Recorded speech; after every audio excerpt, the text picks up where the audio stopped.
ଆଜିର ଶିକ୍ଷାଦାନ କାର୍ଯ୍ୟକ୍ରମକୁ ସମସ୍ତ ଛାତ୍ରଛାତ୍ରୀମାନଙ୍କୁ ସ୍ୱାଗତ। ଆଜି ଆମେ ଦଶମ ଶ୍ରେଣୀର ସାହିତ୍ୟ ବହିର ଜନ୍ମଭୂମି ପ୍ରବନ୍ଧର ପ୍ରଶ୍ନ ଓ ଉତ୍ତର ବିଷୟରେ ଆଲୋଚନା କରିବା। ଜନ୍ମଭୂମି ପ୍ରବନ୍ଧକୁ କିଏ ଲେଖିଛନ୍ତି?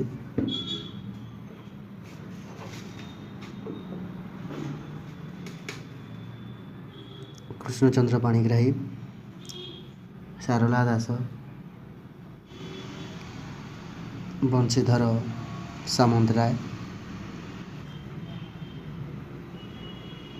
କୃଷ୍ଣଚନ୍ଦ୍ର ପାଣିଗ୍ରାହୀ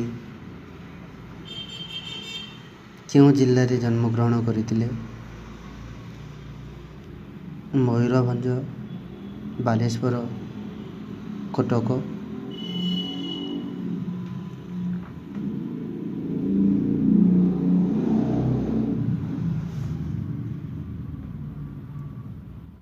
ସେ ମୟୂରଭଞ୍ଜ ଜିଲ୍ଲାର ଡେସ୍ ଗ୍ରାମରେ ଜନ୍ମଗ୍ରହଣ କରିଥିଲେ। ଖିଚିଂ, ପାବନ୍ଧା, ସୁଆଣ୍ଡୁ।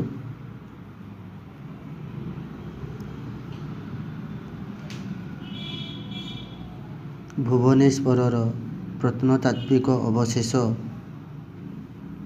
ଗବେଷଣା ଗ୍ରନ୍ଥକୁ କିଏ ରଚନା କରିଥିଲେ? କୃଷ୍ଣଚନ୍ଦ୍ର ପାଣିଗ୍ରାହୀ।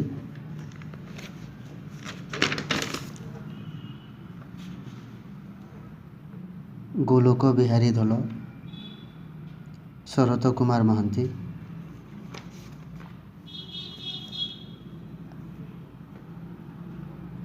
କୃଷ୍ଣଚନ୍ଦ୍ର ପାଣିଗ୍ରାହୀ କେତେ ମସିହାରେ ଜନ୍ମଗ୍ରହଣ କରିଥିଲେ? 1909, 1987, 1908।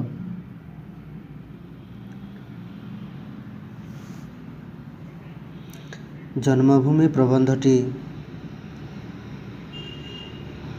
କେଉଁ ପୁସ୍ତକରୁ ସଂଗୃହୀତ ହୋଇଛି? ପ୍ରବନ୍ଧ ମାନସ, ଦରିଆ ପାରିର ସୁନା, ମୋ ସମୟର ଓଡ଼ିଶା।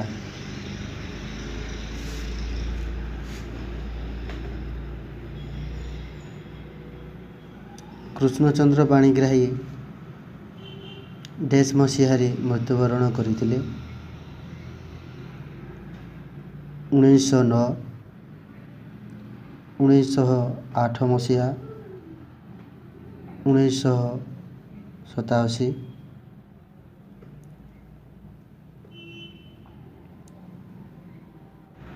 ଏହା ମଧ୍ୟରୁ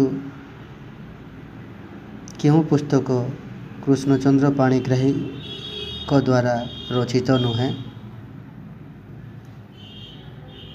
ପ୍ରବନ୍ଧ ମାନସ, ଇତିହାସ ଓ କିମ୍ବଦନ୍ତୀ, ଦରିଆ ପାରିର ସୁନା।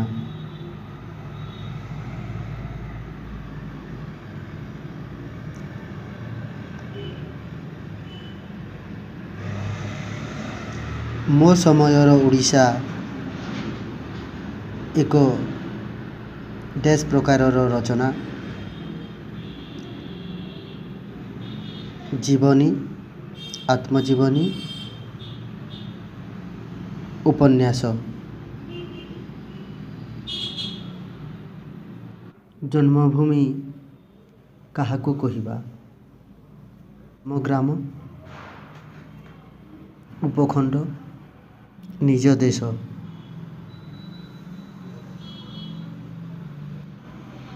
ମୋର ଜନ୍ମଭୂମିକୁ ଫେରିଯିବା ପାଇଁ ମୋର ଡେସ୍ ସାହସ ନାହିଁ।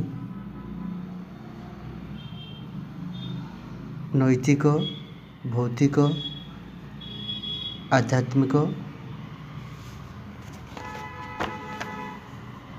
ସେହି ମୋର ମାତା, ଧାତ୍ରୀ ଓ ଡ୍ୟାସ୍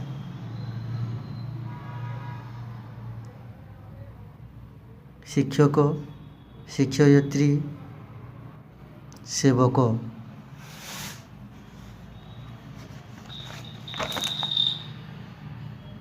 ଲେଖକ ପଲ୍ଲୀକୁ କ'ଣ ବୋଲି କହିଛନ୍ତି? ମାତା, ଭଉଣୀ, କର୍ମକ୍ଷେତ୍ର।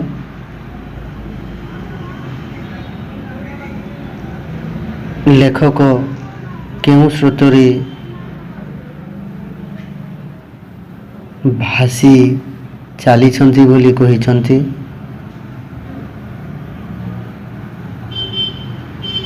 ସମୟ, ନଦୀ,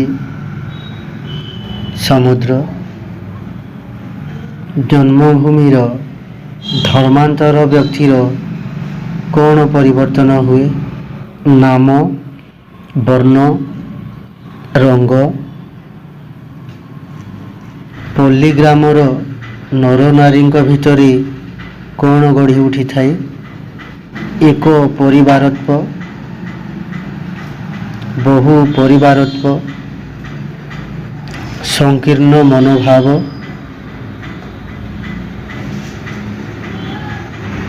ଗୋବିନ୍ଦ ଭାଇ କ'ଣ ବ୍ୟାଖ୍ୟା କରୁଥିଲେ?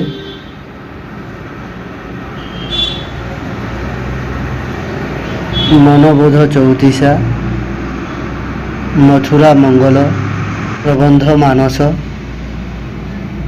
ଗ୍ରାମର ଶିଶୁ ଦେଖିବାକୁ କିପରି?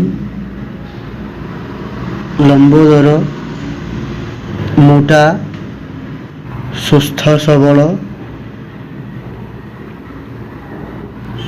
ବର୍ଷା ଋତୁରେ କେଉଁ ପର୍ବ ପାଳିତ ହୁଏ? ନୂଆଖାଇ, ଦଶହରା, ରଜ ପର୍ବ।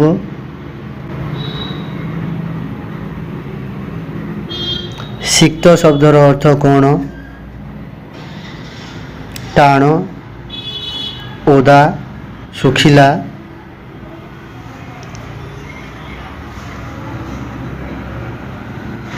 ଶିକ୍ଷିତ ଯୁବକମାନେ ଡ୍ୟାସ୍ ସହିବାକୁ ଅକ୍ଷମ ନୁହନ୍ତି।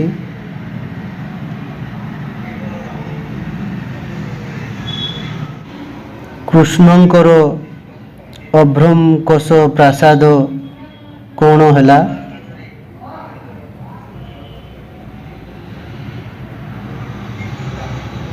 କୃଷ୍ଣଙ୍କର ଅଭ୍ରଙ୍କଶ ପ୍ରାସାଦ ଡ୍ୟାସ୍ରେ ନିମଗ୍ନ ହୋଇଗଲା। ମାଟି ଭିତରେ, ପର୍ବତରେ, ଜଳଧିରେ।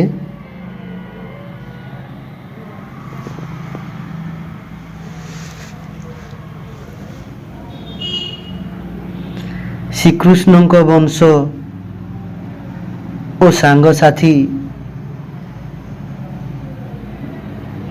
କ'ଣ ହୋଇଯାଇଥିଲେ?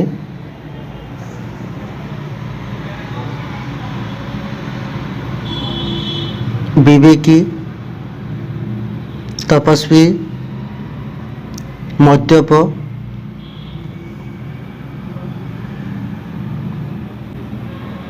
ଶ୍ରୀକୃଷ୍ଣଙ୍କ ବଂଶ ଓ ସାଙ୍ଗସାଥୀ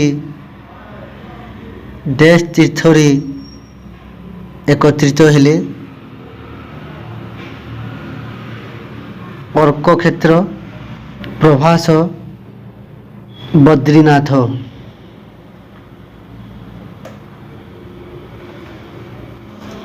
ଶ୍ରୀକୃଷ୍ଣଙ୍କ ପାଦ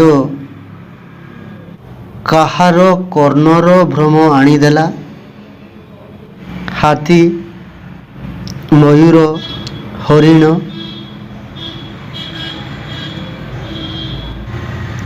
ଭାରତୀୟମାନଙ୍କୁ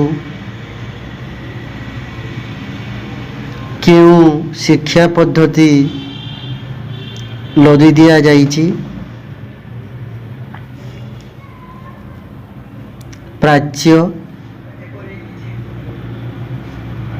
ପାଶ୍ଚାତ୍ୟ କୌଣସିଟି ନୁହେଁ।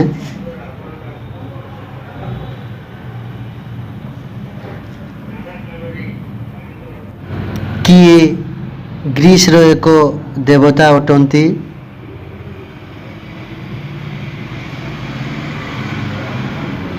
ଅଗ୍ନି,